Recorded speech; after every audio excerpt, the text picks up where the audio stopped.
Hi everybody, welcome back.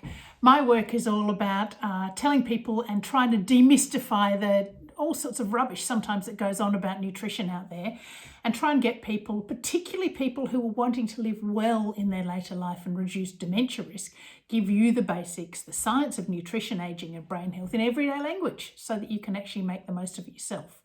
And my new book, which is out right now, hopefully, well, very soon in the shops, is Brain Body Food. And what that is about is actually thriving into later life and reducing your dementia risk. And it's written in the way I talk, everyday language that most people can use.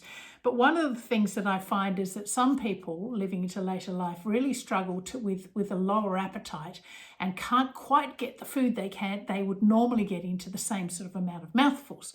So what we need to do is find ways to boost up the nutrition in every mouthful. And one of the things that we can do with that is make up, there's recipes in here for boosting up the nutrition in regular things like drinks and foods and whatever.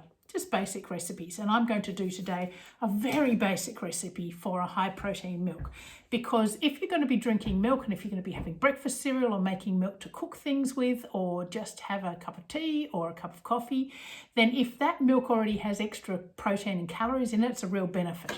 So this is absolutely simple. We've got 250 mils of milk.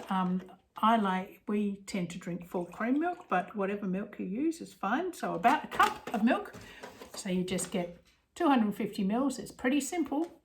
And I would then add to that about 1 heaped tablespoon of, this is just skim milk powder. So milk powder, mix that in to your mixture. I forgot to get a teaspoon. So I just, behind me, access my stirring drawer and mix that up. So then you just mix it up into there, and all you end up with is exactly the same product pretty much. It's just that as far as it tastes, it's just that it's higher in protein and higher in calories. And then I just store that away. I would actually give it a little bit of a extra shake up, because it takes a little while for the milk powder to dissolve properly, but pretty much it dissolved pretty firmly, and then you can use that for anything you want. You can make up a whole litre.